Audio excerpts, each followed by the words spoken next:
ஆசீர்வாத கன்மலை ஐக்கிய ஊழியங்கள் வழங்கும் நித்திய கன்மலை வெளிச்சம். ஆண்டவரும் இரட்சகருமாகிய இயேசு கிறிஸ்துவின் நாமத்தினாலே இந்த நித்திய கன்மலை வெளிச்சத்தின் மூலமாக உங்களை சந்திப்பதிலே நான் மகிழ்ச்சி அடைகிறேன். பிரியமானவர்களே, நித்திய கன்மலை வெளிச்சத்தின் மூலமாக ஒவ்வொரு வாரமும் நாம் ஒவ்வொரு வேதத்தில் உள்ள பாத்திரங்களை நாம் பார்த்து வருகிறோம். அதிலே இந்த நாட்களிலே மோசே என்ற தாசனை குறித்து பார்க்கிற பொழுது, இந்த கன்மலையின் வெளிச்சத்திலே பிதாவாகிய தேவன் கர்த்தராகிய ஆண்டவரை சந்திக்கிற பொழுது, யாத்திராகம புஸ்தகம் 3ஆம் அதிகாரம் 2ஆம் வசனம் சொல்லுகிறது, அங்கே கர்த்தருடைய தூதனானவர் ஒரு முட்செடியில் நடுவிலிருந்து உண்டாக்கின அக்கினி ஜுவாலையிலே நின்று அவருக்கு தரிசனமானார். அப்பொழுது அவன் உற்று பார்த்தான். முட்செடி அக்னியால் ஜுவாலித்து எரிந்தும் அது வெந்து போகாமல் இருந்தது என்பதை வாசிக்கிறோம். பிரியமானவர்களே, இந்த நாட்களிலே வெளிச்சத்தின் பிள்ளைகளாய் நாம் இருந்து இருளில் இருக்கிற ஜனங்கள் மிகப்பெரிய ஒரு வெளிச்சத்தை கண்டடைய வேண்டும் என்று சொல்லி, வெளிச்சத்திலே இருக்கிற ஆண்டவர், பரிசுத்தமாக இருக்கிற ஆண்டவர், பரலோக தேவனாகிய கர்த்தர் இருளில் இருந்த நம்மை வெளிச்சத்துக்கு அழைத்து வந்திருக்கிறார். பாவியாகி இருந்த உங்களையும் என்னையும் ரட்சித்திருக்கிறார். அவருடைய நீதியினாலே நாம் நீதிமானாக்கப்பட்டிருக்கிறோம். இப்படியாக வேதம் சொல்லுகிற ஒவ்வொரு வார்த்தையிலும் ஒவ்வொரு பாத்திரத்தையும் நான் பார்க்கிற பொழுது, வேதத்திலே சொல்லப்பட்ட ஒவ்வொரு பாத்திரத்தின் மேலும் அவருடைய வெளிச்சம், நித்திய வெளிச்சம் அவருடைய முகத்தை பிரகாசிக்க செய்திருக்கிறது. ஆதியாகம புஸ்தகத்திலிருந்து வெளிப்படுத்தின விசேஷம் வரைக்கும் பழைய ஏற்பாடு புதிய ஏற்பாடிலே பார்க்கிற பொழுது ஏராளமான வேதத்துக்கு சாட்சியான பாத்திரங்களை நாம் பார்க்க முடியும். இந்த நாட்களிலே ஆண்டவர் நம்மை தெரிந்தெடுத்ததற்கான ஒரு நோக்கம் இருக்கிறது. பாருங்கள், ஆசீர்வாத கன்மலை ஐக்கியம் ஊழியங்கள் என்று சொல்லி ஆண்டவர் அடியார்களுக்கு ஒரு தரிசனத்தை, ஒரு ஊழியத்தை கொடுத்து கிராமங்கள் தோறும் பட்டணங்கள் தோறும் சபைகள் இல்லாத இடத்துல போய் மனவாட்டி சபைகளை ஸ்தாபிக்கும்படியாக, கோயில் இல்லாத வீடு எப்படி குட்டி சுவர் என்று வழக்க சொல்லுகிறது, வேதாகமத்திலே பார்க்கிற பொழுது கூரை இல்லாத வீடும் குட்டி சுவர் தான். அப்போ கூரை இருக்க வேண்டும் என்று சொன்னால் அது கர்த்தரால் கட்டப்பட்ட வீடாக இருக்கணும். ஏன்னா தீர்க்கதரிசி இல்லாத இடத்துல ஜனங்கள் சீர்கெட்டு போவார்கள். அப்போ தேவன் நம்முடைய இருதயத்தில் வாசம் பண்ணுகிற தேவாலயமாக இருக்கிறார். நம்முடைய குடும்பத்தின் தலைவராக இருக்கிறார். அதன் குடும்பம் ஒரு குட்டி பரலோகம் என்று சொல்லப்படுகிறது.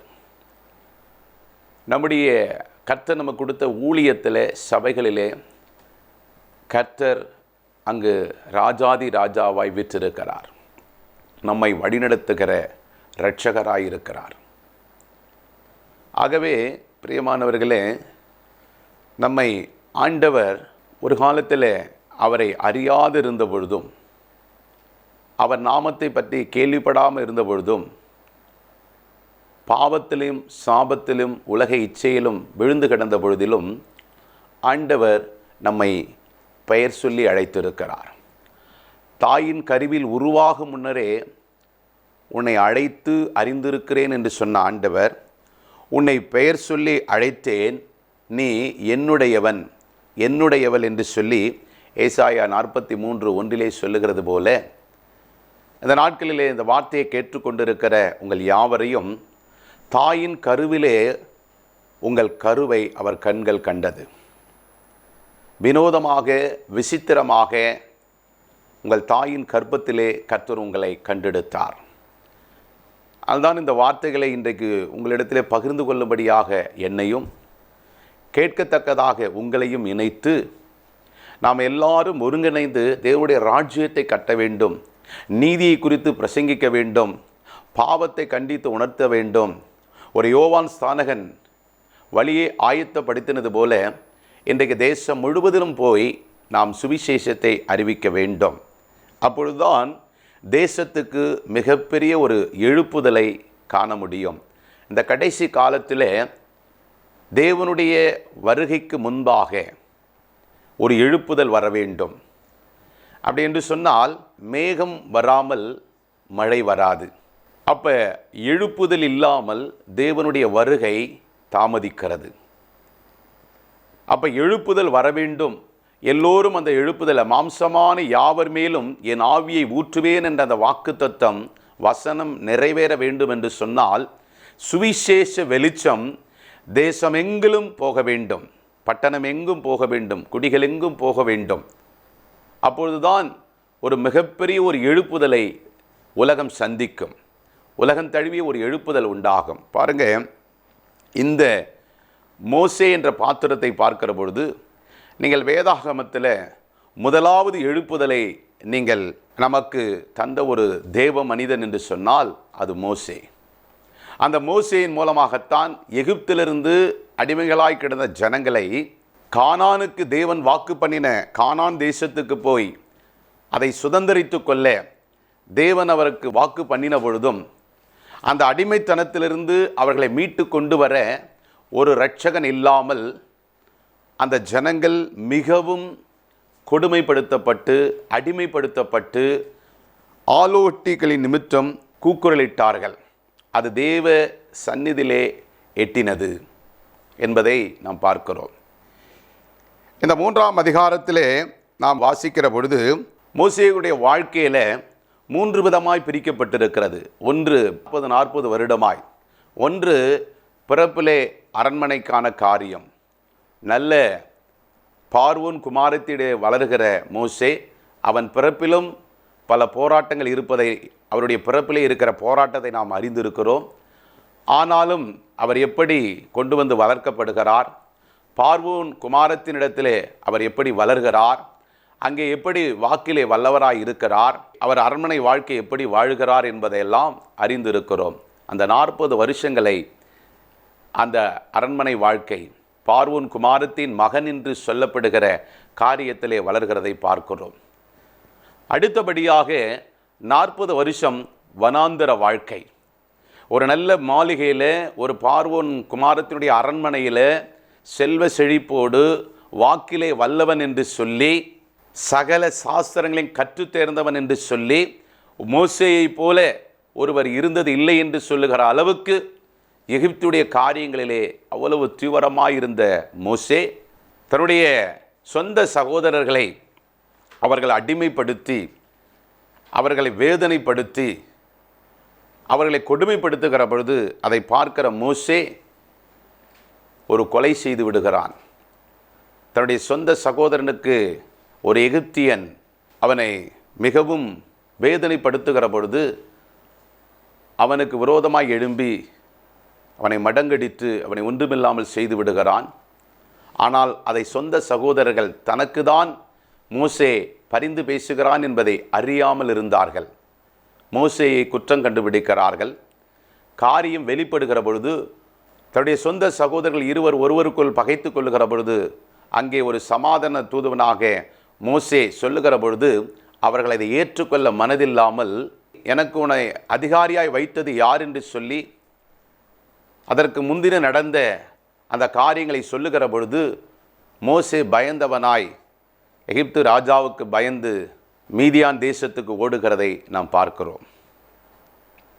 பாருங்க, எகிப்தில் இருக்கிற பொழுது இந்த மோசே எப்படி வளர்க்கப்பட்டான், எப்படி சகல சாஸ்திரங்களை கற்றுக்கொண்டான், சகலகலா வல்லவனாய் இருக்கிறான், அரண்மனையிலே வளர்கிறான், நல்ல ராஜ வாழ்க்கை, நல்ல ஒரு செழிப்பான வாழ்க்கை. ஆனாலும் தன்னுடைய சொந்த சகோதரர்களுக்கு ஏற்படுகிற பொழுது, அங்கே அவன் உதவி செய்கிற பொழுது அது அவனுக்கு உபத்திரமாய் மாறி தன் சொந்த சகோதரர்களை அறிந்து கொள்ளாமல் தன்னை குற்றப்படுத்துகிற பொழுது அவன் கலங்கி நிற்கிறான்.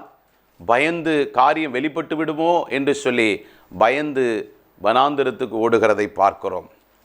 இன்றைக்கு பிரியமானவர்களே, இதை பார்த்து கொண்டு இருக்கிற உங்களுடைய வாழ்க்கையிலும் என்னுடைய வாழ்க்கையிலும் இப்படிப்பட்ட அநேக போராட்டங்கள் உண்டு. இது ஒரு பகுதியாக இருந்தாலும் அடுத்த மறுபகுதியிலே நீங்கள் பார்க்கிற பொழுது 40 வருஷம் மோசே வனாந்தரத்தின் வாழ்க்கையை வருகிறதை நாம் பார்க்கிறோம். அப்பொழுதுதான் மோசே மீதியான் தேசத்து ஆசாரியனாகிய தன் மாமனாகிய எத்ரோவின் ஆடுகளை மேய்த்து வந்தான். அவன் ஆடுகளை வனாந்தரத்தின் பின்புறத்திலே ஓட்டி தேவ பர்வதமாகிய ஒரே மட்டும் வந்தான் என்று வாசிக்கிறோம். யாத்திராகம புஸ்தகம் 3ஆம் அதிகாரம் 2ஆம் வசனம் சொல்லுகிறது, அங்கே கர்த்தருடைய தூதனானவர் ஒரு முட்செடிவில் நடுவிலிருந்து உண்டாக்கின அக்னி ஜுவாலையிலே நின்று அவனுக்கு தரிசனமாகிறார். அப்படி தரிசனமாகிற பொழுது அப்பொழுது அவன் உற்று பார்த்து முட்செடி அக்னி ஜுவாலையில் எரிந்தும் அது வெந்து போகாமல் இருந்தது. அப்பொழுது மோசே, இந்த முட்செடி வெந்து போகாதிருக்கிறது என்ன? நான் கிட்ட போய் இந்த அற்புத காட்சியை பார்ப்பேன் என்றான். பாருங்க, ஒரு முட்செடியில் தேவன் அவனுக்கு காட்சி தருகிறார். அப்படி காட்சி தருகிற பொழுது பச்சை முட்செடி எரிகிறது, ஆனால் வெந்து போகவில்லை. இயற்கைக்கு அப்பாற்பட்ட ஒரு காரியமாய் இருக்கிறது. அதை மோசே ஆச்சரியமாய் அதை பார்க்கிறான். பச்சை மரம் எரியாது, அப்படி எரிந்தாலும் அது வெந்து போகவில்லை. அப்போ அதை உற்று பார்க்க முன்பாக கடந்து போகிறான். ஆனால் அடுத்த ஒரு சத்தம் கேட்கிறது. 4வது வசனத்திலே நீங்கள் வாசிக்கிற பொழுது, யாத்திராகமம் 3:4 வாசிக்கிற பொழுது, அவன் பார்க்கும்படி கெட்ட வருகிறதை கர்த்தர் கண்டார். முட்செடியின் நடுவிலிருந்து தேவன் அவனை நோக்கி, மோசே மோசே என்று கூப்பிட்டார். அவன் இதோ அடியேன் என்றான். அப்பொழுது அவர், இங்கே கிட்டி சேராயாக உன் கால்களில் இருக்கிற பாதரட்சையை கழற்றி போடு, நீ நிற்கிற இடம் பரிசுத்த பூமி என்றார். பிரியமானவர்களே, இப்போ இந்த காட்சியை பார்க்கிற மோசே அது கிட்ட போய் என்ன பார்க்கணும் என்பது அவனுக்கு ஒரு வாஞ்சை, ஒரு ஆவல். அப்படி பார்க்க போகிறான். கர்த்தர் சொல்லுகிறார், முட்செடி நடுவிலிருந்து தேவன் அவனை நோக்கி மோசே மோசே என்று கூப்பிடுகிறார். அவன் இதோ அடியேன் என்றான். அப்பொழுது இங்கே கிட்டி சேராயாக, ஏன் சொல்லுகிறார்? இங்கே கிட்டி சேராயாக உன் கால்களில் இருக்கிற பாதரட்சையை கழற்றி போடு, நீ நிற்கிற இடம் பரிசுத்த பூமி என்றார். நம்ம பாதரட்சைன்னா என்ன நினைப்போம்? நம்ம காலில் போடுகிற காலணி, செப்பல் என்று சொல்லுவோம். அதனால தான் இன்றைக்கி உலகத்தினுடைய அநேக விக்கிரக வழிபாடுகளிலே பார்க்கிறவர்கள் பார்த்தீங்கன்னா பாதரட்சையை கழட்டி விட்டு போய் அங்கே பணிந்து கொள்வார்கள். சில மேலை நாடுகளில் பாருங்கள், ஷூவை போட்டுக்கிட்டே போய் பலிபீடத்தில் நிற்பாங்க. ஒவ்வொரு தேசத்துக்கும் வித்தியாசம். அது ஒரு குளிர் பிரதேசம், இது வெயில் பிரதேசம். அப்போ அந்தந்த சூழ்நிலைக்கு தகுந்த மாதிரி அங்கே அவர்கள் உடை நடை பாவனைகள் மாறுகிறது. ஆனால் அந்த பாதரட்சையை பற்றி இங்கே சொல்லவில்லை. ஆயத்தம் என்ற பாதரட்சை. ஏனென்று சொன்னால், இவன் எகிப்திலிருந்து வந்தவன். இவன் எகிப்திலே உலகத்திலே சகல சாஸ்திரங்களை கற்றுக்கொண்டவன், சகலத்தையும் கற்றுத் தேர்ந்தவன். அவனைப் போல வாக்கிலே வல்லவன் இல்லை என்று எகிப்தியன், அதாவது உலகம் அவனை சாட்சி கொடுத்திருக்கிறது. எகிப்தியர்கள் சாட்சி கொடுத்திருக்கிறார்கள். எகிப்திலே அவனுக்கு அந்த சாட்சி உண்டு. ஏனென்று சொன்னால், எகிப்து என்றால் அடிமைத்தனம், உலகம். அந்த உலகத்தில் நீங்கள் எப்படி ஒன்றாலும் இருக்கலாம். ஆனால் இப்பொழுது அவரிடத்திலே பேசுகிற, அவரிடத்திலே மோசேனிடத்தில் பேசுகிறவர் வானத்தையும் பூமியும் உண்டாக்கின சர்வ வல்லமுள்ள தேவனாகிய கர்த்தர் என்பதை அவர் அறிந்திருக்கிறார்.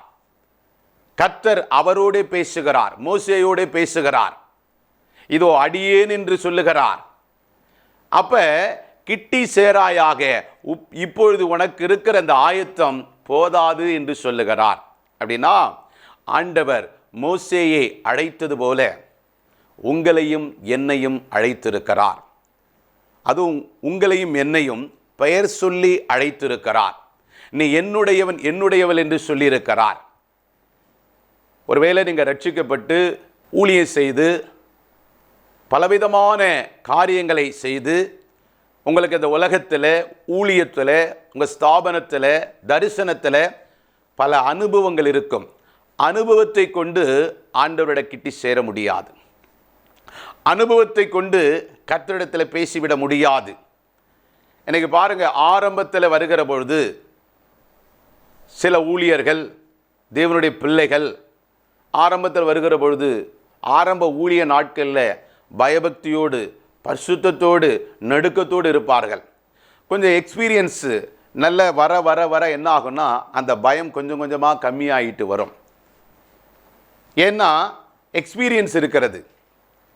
இந்த இடத்துக்கு இந்த வார்த்தைகளை சொல்லி தான் செபிக்கணும், இந்த காரியத்தை செய்யணும் அப்படின்னு சொல்லி ஒரு எக்ஸ்பீரியன்ஸ் வந்துட்டா அதுக்கு அடுத்தது பயம் போயிடும். பிரியமானவர்களே, அப்படி இருக்கக்கூடாது. ஏனென்றால் வானத்தையும் பூமியும் உண்டாக்கின சர்வ வல்லமையுள்ள தேவனாகிய கர்த்தர் ஒவ்வொரு நிமிடமும் அவரை தேடுகிற பொழுது, அவரிடத்தில் பேசுகிற பொழுது, அவர் நாமத்தினாலே நாம் செய்கிற ஒவ்வொரு காரியத்திலும் நாம் பயத்தோடும் நடுக்கத்தோடும் இருந்து செய்யும் பொழுது கர்த்தர் சொல்லியிருக்கிறார், என்னை நோக்கி கூப்பிடுகிறவனை மாத்திரம் அல்ல, எனக்கு பயந்து நடுங்குகிறவனையே நான் பார்ப்பேன் என்று சொல்லியிருக்கிறார். அப்படி வசனத்துக்கு பயந்து நடுங்கணும், அப்படி வார்த்தைக்கு பயந்து நடுங்கணும். அப்படி முகத்தை பார்ப்பதற்கு நாம் தகுதியற்றவர்கள்.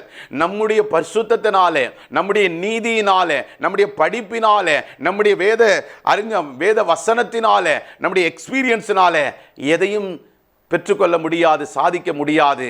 அவர் ஒரு வார்த்தை சொல்லணும், அவருடைய கிருபை இருக்கணும், அவருடைய தயவு இருக்கணும். அப்பொழுதுதான் நம் காரியத்தை சித்தி பெற முடியும். ஏன்னா அங்கே மோசேக்கு அப்படிப்பட்ட பெயர்களெல்லாம் சொல்லப்பட்டாலும் இங்கே ஆண்டவர் சொல்லுகிறார், நீ கிட்டி சேராயாக, நீ நிற்கிற பூமி பரிசுத்த பூமி. அப்போ அந்த பரிசுத்த பூமியில் எபேசியர் புஸ்தகம் 6ஆம் அதிகாரத்தில் நீங்கள் வாசிக்கிற பொழுது அந்த ஆயத்தத்துக்கான காரியத்தை சொல்லுகிற பொழுது 11ஆம் வசனம், நீங்கள் பிசாசின் தந்திரங்களோடு எதிர்த்து நிற்க திராணி உள்ளவர்களாகும்படி தேவனுடைய சர்வாயுதத்தை தரித்து கொள்ளுங்கள். ஏனெனில் மாம்சத்தோடும் இரத்தத்தோடும் அல்ல துரைத்தனங்களோடும் அதிகாரங்களோடும் இப்பிரபஞ்சத்தின் அந்தகார லோகாதிபதி ஆவிகளோடும் வான மண்டலங்களுள்ள பொல்லாத ஆவிகளின் சேனைகளோடும் நமக்கு போராட்டம் உண்டு. ஆகையால் தீங்கு நாளிலே அவைகளை நீங்கள் எதிர்க்கவும் சகலத்தையும் செய்து முடித்தவர்களாய் நிற்கவும் திராணி உள்ளவர்களாகும்படிக்கு தேவனுடைய சர்வாயுதத்தை எடுத்துக்கொள்ளுங்கள். அப்ப சர்வாயுதம் நமக்கு கொடுக்கப்பட்டிருக்கிறது. நமக்கு மாம்சத்தோடும் இரத்தத்தோடும் போராட்டம் அல்ல. இந்த மோசே பழைய ஏற்பாட்டு பரிசுத்தவான், இன்றைக்கு நீங்களும் நானும் புதிய ஏற்பாடு மாத்திரமல்ல, கடைசி கால பரிசுத்தவான்கள். அப்ப இந்த மோசேக்கு மாம்சத்தோடு இரத்தத்தோடும் போராட்டம் இருந்தது. ஏனென்றால் மோசேக்கு அடுத்தடுத்து வந்த பார்த்தீங்கன்னா மற்றவங்கெல்லாம் யோசுவான் காலத்தை, தாவீதின் காலத்தெல்லாம் யுத்தம், மாம்சத்தோடு மனிதர்களோடு நேருக்கு நேராக யுத்தம் பண்ணினார்கள் பழைய ஏற்பாட்டு பரிசுத்தவான்கள். இன்றைக்கு நீங்களும் நானும் புதிய ஏற்பாட்டையும் கடந்து கடைசி காலத்தில் இருக்கிறோம். அப்போ இன்னும் நாம் மாம்சத்தோடு இரத்தத்தோடும் போராடக்கூடாது, ஆவிகளோடும் துரைத்தனங்களோடு நமக்கு போராட்டம் உண்டு. வான மண்டலத்தில் உள்ள பொல்லாத ஆவிகளோடும் போராட்டம் உண்டு. ஆனால் அழைப்பு ஒன்றுதான். அந்த மோசே எகிப்திலிருந்து அந்த ஜனங்களை அழைத்து வர, அந்த இஸ்ரவேல் ஜனங்களுக்கு ஒரு இரட்சகனாக ஆண்டவர் அவரை ஏற்படுத்துகிறதை நாம் அறிந்திருக்கிறோம். அப்போ அவர்களை அங்கிருந்து கொண்டு வருவதற்கு பார்வோனுடைய கரங்களிலிருந்து அவர்களை கொண்டு வந்து கானான் தேசத்தை சுதந்தரிப்பதற்கும் இன்னும் ஆண்டவரை தொழுது கொள்ளுவதற்கும் பாருங்க, எகிப்து ராஜா அவர்களை விடுவதில்லை. அதனால தான் அவர்கள் நாட்களிலே, மோசேயின் நாட்களிலே பலவிதமான அற்புதங்களையும் அடையாளங்களையும் செய்து பின் நாட்களிலே கொண்டு வருகிறதை நாம் பார்க்கிறோம். ஆனால் இன்றைக்கு அப்படி அல்ல. இது கடைசி காலத்திலே நாம் இருக்கிறோம். அப்போ இந்த கடைசி காலத்தில் இப்படிப்பட்ட போராட்டங்கள் இருக்கும் என்று நமக்கு சொல்லப்படுகிறது.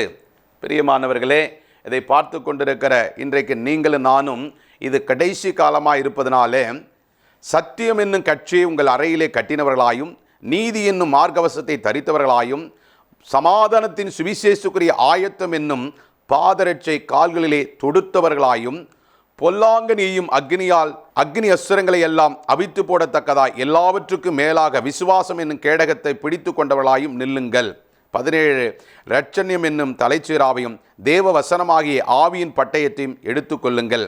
18 எந்த சமயத்திலும் சகலவிதமான வேண்டுதலோடும் விண்ணப்பத்தோடும் ஆவியினாலே ஜெபம் பண்ணி அதன் பொருட்டு மிகுந்த மன உறுதியோடும் சகல பரிசுத்தவான்களுக்காகவும் பண்ணும் வேண்டுதலோடும் விழித்து கொண்டிருங்கள் என்று சொல்லப்படுகிறது. சுவிசேஷத்திற்காக சங்கிலியால் கட்டப்பட்டிருக்கிற ஸ்தானாதிபதியாக நான் அதை பற்றி பேச வேண்டியபடி தைரியமாய் பேசத்தக்கதாக என்று சொல்லி பரிசுத்த பவுல் சொல்லுகிறதை நாம் பார்க்கிறோம். பிரியமானவர்களே, இது கடைசி நாட்களாக இருக்கிறது. அதனாலே சுவிசேஷம், சமாதானத்தின் சுவிசேஷத்துக்குரிய ஆயத்தம் என்னும் பாதரட்சை. ஆயத்தம். இங்க மோசேக்கு அவர் பழைய ஏற்பாட்டு பரிசுத்தவான். அந்த நாட்களிலே ஆண்டவராகிய இயேசு கிறிஸ்து கல்வாரி சிலுவையிலே மோசேவுக்காக மரிக்கவில்லை. ஆனால் இன்றைக்கு அழைக்கப்பட்டு அபிஷேகம் பண்ணப்பட்டு ஊழியம் செய்து கொண்டிருக்கிற அருமையான தேவனுடைய பிள்ளைகளே, தேவனுடைய ஊழியக்காரர்களே, ஊழியக்காரிகளே, தேவனுடைய பிள்ளைகளுக்கு இந்த நாட்களில் போராட்டங்கள் உண்டு. அப்போ நீங்களும் நானும் அந்த ஆயத்தம், சமாதானத்தை சுவிசேஷமாய் அறிவிக்க வேண்டும் என்று சொன்னால் ஆயத்தம் என்ற பாதரட்சை நமக்கு இருக்க வேண்டும். அன்றைக்கு அது மோசேக்கு இல்லை, அந்த ஆயத்தம் இல்லை. ஏனென்று சொன்னால் அதுவரைக்கும் மோசேக்கு இருந்த ஆயத்தம் எல்லாம் எகிப்திற்கான ஆயத்தம், உலகத்துக்கான ஆயத்தம். அதனால தான் அங்கே தேவனுக்கு முன்பாக நின்று அவனால் பேச முடியவில்லை. அதுக்கடுத்த வசனத்தை நீங்கள் பார்த்தீர்கள் என்று சொன்னால் யாத்திராகம் 3:6 பின்னும் அவர் நான் ஆபிரகாமின் தேவனும் ஈசாக்கின் தேவனும் யாக்கோபின் தேவனும் ஆகிய உன் பிதாக்களுடைய தேவனாய் இருக்கிறேன் என்றார். மோசே தேவனை நோக்கி பார்க்க பயந்ததனால் தன் முகத்தை மூடிக்கொண்டான். பிரியமானவர்களே, பாருங்க, தன் நாமத்தை வெளிப்படுத்துகிறார், தான் யார் என்பதை. பின்னும் அவர் நான் ஆபிரகாமின் தேவனும் ஈசாக்கின் தேவனும் யாக்கோபின் தேவனுமாய் இருக்கிறேன் என்று சொல்லி முற்பிதாக்களினுடைய தேவனாய் இருந்தேன் என்று சொன்ன பொழுது மோசே நடுங்கி பயந்து தன் முகத்தை மூடிக்கொள்ளுகிறான். ஆனால் இந்த கடைசி நாட்களில் பாருங்க, ஆண்டவராகிய இயேசு கிறிஸ்து பழைய ஏற்பாட்டு பரிசுத்தவான்களுக்கு அடியேன், நான் அடிமை அப்படி என்று சொல்லப்படுகிற வார்த்தைகளை ஏராளமாய் நாம் வேதத்திலே வாசிக்கிறோம். புதிய ஏற்பாட்டில் ஆண்டவராகிய இயேசு கிறிஸ்து உங்களுக்கும் எனக்காக, மூத்த சகோதரனாகிய அவர் நமக்காக கல்வாரி சிலுவையிலே நம்முடைய பாவங்களுக்காக, உலக மனுக்களுடைய பாவங்களுக்காக, அக்கிரமத்துக்காக எல்லா பாவங்களையும் தன் தலைமையிலே போட்டுக்கொண்டு அவர் கல்வாரி சிலுவையிலே ரத்தம் சிந்தி மரித்து 3ஆம் நாள் உயிரோடு உயிர்த்தெழுந்து பரமேறி போயிருக்கிற தேவன் மீண்டுமாய் நம்மை அழைத்து கொண்டு போக வருவார் என்ற நிச்சயத்துக்காக நாம் காத்திருக்கிறோம். அப்படி என்று சொன்னால் பிரியமானவர்களே, இந்த நாட்களில் ஆண்டவராகிய இயேசு கிறிஸ்து நமக்கு கொடுத்த ஒரு மிகப்பெரிய ஒரு சிலாக்கி என்ன தெரியுமா? அப்பா பிதாவே என்று அழைக்கக்கூடிய ஒரு புத்திர சுவிகாரத்தை பெற்றுக் கொடுத்திருக்கிறார். இது முற்பிதாக்களுக்கு கிடைக்கல, ஆபிரகாம், ஈசாக்கு, யாக்கோபுக்கு கிடைக்கல, மோசேக்கு கிடைக்கல, பழைய ஏற்பாட்டு பெரிய தீர்க்கதரிசி, சின்ன தீர்க்கதரிசி, ராஜாக்களுக்கு கிடைக்கல, நியாயாதிபதிகளுக்கு கிடைக்கல. ஆனால் உங்களுக்கும் எனக்கும் கிடைத்திருக்கிறது. அப்போ நாம் எவ்வளவு மிகவும் தேவனிடத்திலே தயவு பெற்றவர்கள், கிருபை பெற்றவர்கள் என்பதை அறிந்திருக்க வேண்டும். பாருங்க, இப்படி அழைக்கப்பட்டு எதற்காக மோசேயை தேவன் அழைக்கிறார்? இந்த ஆலோட்டிகளின் நிமித்தம் கர்த்தர் எகிப்திலிருந்து என் ஜனத்தின் உபத்திரவத்தை நான் பார்த்து ஆலோட்டிகளின் நிமித்தம் அவர்கள் இடுகிற கூக்குரலை கேட்டேன், அவர்கள் படுகிற வேதனைகளை அறிந்திருக்கிறேன் என்று சொல்லி. பாருங்க, யோசேப்பை அறியாத ஒரு ராஜா எழும்பி இஸ்ரவேல் ஜனங்களை அடிமைப்படுத்தி அவருடைய ஆடு மாடுகளை, நிலங்களை எல்லாம் பறித்து கொண்டு, அதுவரைக்கும் அவர்கள் யோசேப்பின் நாட்களில் செல்வ செழிப்பாக இருந்த பொழுதும், நிறைய தானியங்களையும் ஆடு மாடுகளையும் பெருக்கத்தையும் வைத்திருந்த பொழுதும், யோசேப்பு அறியாத ராஜாக்கள் எழுப்பி அவர்களுக்கு விரோதமாய் அவருடைய எல்லாவற்றையும் கொள்ளையிட்டு அவர்களை உள்நாட்டிலே, சொந்த தேசத்திலே அகதிகளாக, அடிமைகளாக வைத்திருக்கிறதை பார்க்கிறோம். இப்போ இந்த ஜனங்கள், ஐயோ இவ்வளோ செல்வ செழிப்பாக இருந்தோமே, யோசேப்பின் நாட்களிலிருந்து இந்நாட்கள் வரைக்கும் இவ்வளோ இதுவாக இருந்து இன்றைக்கு செங்கல்லும் சாந்துக்கும் பார்த்தீங்கன்னா செங்கல் அறுக்கிற அந்த தொழிலிலே அவர்களை ஈடுபடுத்தி, அவர்களை அடிமைப்படுத்தி, அதற்காக வைக்கோல் கொண்டு வந்து அவர்களை எவ்வளவு உபத்திரப்படுத்த முடியுமோ அவ்வளோ உபத்திரப்படுத்துகிறதை நாம் பார்க்கிறோம். அப்படி என்று சொன்னால், அதனால தான் இந்த இஸ்ரவேல் ஜனங்களை ரட்சிக்கும்படியாக, ஒரு இரட்சகனை ஏற்படுத்தும்படியாக ஆண்டவராகிய இயேசு கிறிஸ்து மோசேயை அழைத்தார். இதை கேட்டுக்கொண்டிருக்கிற பிரியமானவர்களே, இன்றைக்கு இந்த கடைசி காலத்தில் உங்களையும் என்னையும் அழைத்ததற்கு ஒரு நோக்கம் இருக்கிறது. தாயின் கருவிலே உருவாகும் முன்னரே பெயர் சொல்லி அழைத்ததற்கு ஒரு நோக்கம் இருக்கிறது. நாம் ஆண்டவரை அறியாதவர்கள். இந்த மோசேனாலும் பார்த்தீங்கன்னா, முற்பிதாக்கள்லாம் பார்த்தீங்கன்னா இஸ்ரவேலர்கள், யூத கோத்திரத்திலே வருகிறவர்கள். அவர்கள் ஆண்டவருக்கும் அவருக்கும் சம்பந்தம் இருக்கிறது. ஆனால் நாம் எல்லாம் புறஜாதிகள். நாம் தேடி போகவில்லை, கர்த்தர் நம்மை தேடி வந்தார். அதனால இந்த நாட்களில் நம்மை போன்ற நம்முடைய தேசத்தில், இந்திய தேசத்தில், உலகம் முழுவதிலும் ஆண்டவரை அறியாத கோடிக்கணக்கான மக்கள் இன்னும் ரட்சிக்கப்படாமல், அன்றைக்கு இஸ்ரவேல் ஜனங்கள் எப்படி கூக்குரலிட்டார்களோ அதே மாதிரி இந்த நாட்களிலே பலவிதமான அடிமைத்தனத்தில், அன்றைக்கு எகிப்தினுடைய அடிமை மாத்திரம் இருந்தது. இன்றைக்கு எகிப்தின் அடிமைத்தனம் மாத்திரம், பாவத்தின் அடிமைத்தனத்தில் மாத்திரமல்ல, அக்கிரமம், சாபம், இன்னும் பலவிதமான அடிமைத்தனத்திலே ஜனங்கள் இருக்கிறார்கள்.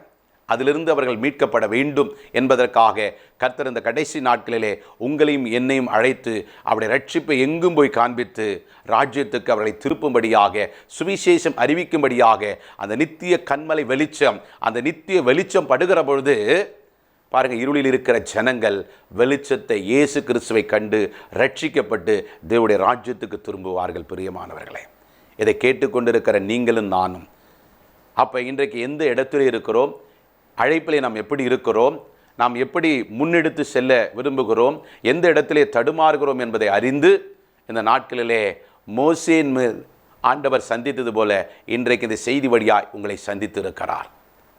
அதனால் ஆண்டவரே, என்னை அழைத்த நோக்கத்தை அறிந்து நான் உமக்கு பிரியமானது செய்ய எனக்கு கற்றுத்தாரும் என்று சொல்லி அவ்விடத்தில் நாம் செபிக்கலாம். பரம தகப்பனே, மோசேயை அழைத்தவர், முன்குறித்தவர், எங்களையும் அழைத்திருக்கிறார். மோசேக்கும் முற்பிதாக்களுக்கும் கிடைக்காத ஒரு சிலாக்கியத்தை எங்களுக்கு கொடுத்து, அப்பா பிதாவே என்று அழைக்கப்படுகிற ஒரு புத்திர சுவிகாரத்தை கொடுத்திருக்கிறீர். அந்த மோசேயை அழைத்து ஆயத்தம் இல்லாமல் இருந்த பொழுது ஆண்டவரே, அவர் உம்மை பார்க்க முடியாமல் முகத்தை மூடிக்கொண்டார்.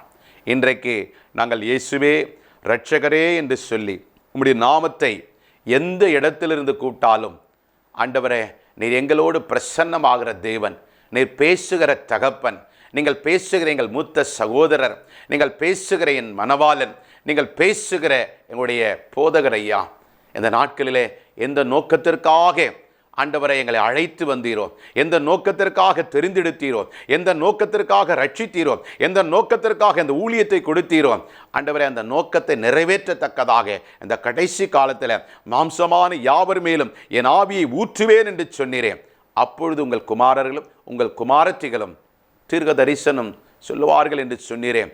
உங்கள் மூப்பர்களும் உங்கள் வாலிபர்களும் சொப்பனங்களையும் ஹல்லேலூயா கர்த்தாவே அவர்களுக்கு வெளிப்பாடுகளை கொடுக்கிற ஆண்டவர் கடைசி நாட்களில் என் ஊழியக்காரி மேலும் என் ஊழியக்காரர் மேலும் என் ஆவியை ஊற்றுவேன் என்று சொன்னீரேன்.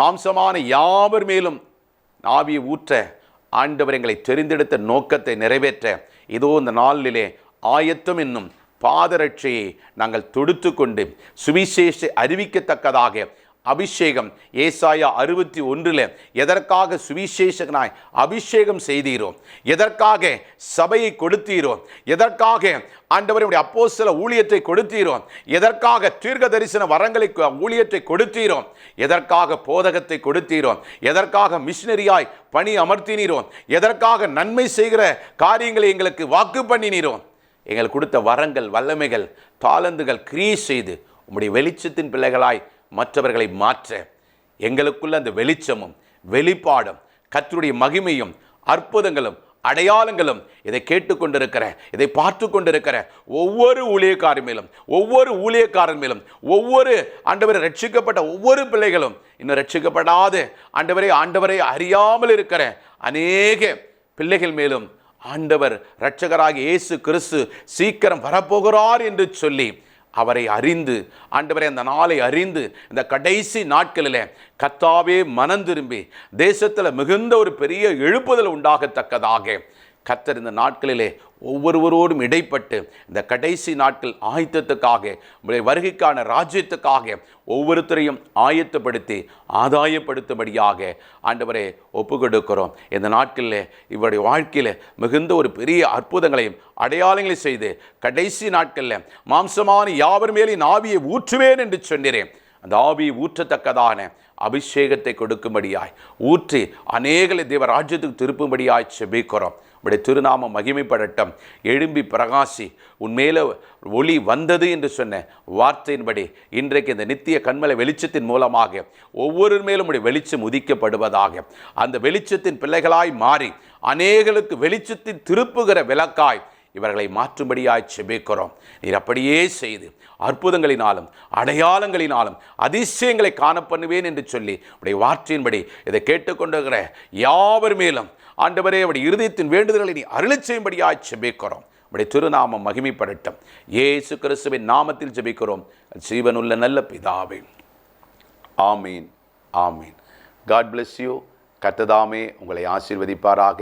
இந்த நாட்களிலே இம்மட்டுமாய் இந்த வார்த்தைகளை கேட்ட நீங்களும் மோசேயை போல அவருடைய முக வெளிச்சத்தை பெற்று நித்திய கண்மலை வெளிச்சத்தை போல நீங்களும் நித்தியத்திற்கு அநேகர்களை கொண்டு செல்ல கர்த்ததாமே உங்களை ஆசீர்வதிப்பாராக. அன்பிற்குரியவர்களே, உங்கள் ஜெப தேவைகளுக்கும் மேலும் ஆலோசனைகளுக்கும் எங்களோடு நீங்கள் தொடர்பு கொள்ள எங்கள் முகவரி: ஆசீர்வாத கண்மலை ஐக்கிய ஊழியங்கள், பிளாட் எண் 20, 3வது மாடி, ஜானகி நகர், அனெக்ஸ், காட்டுப்பாக்கம், சென்னை 56.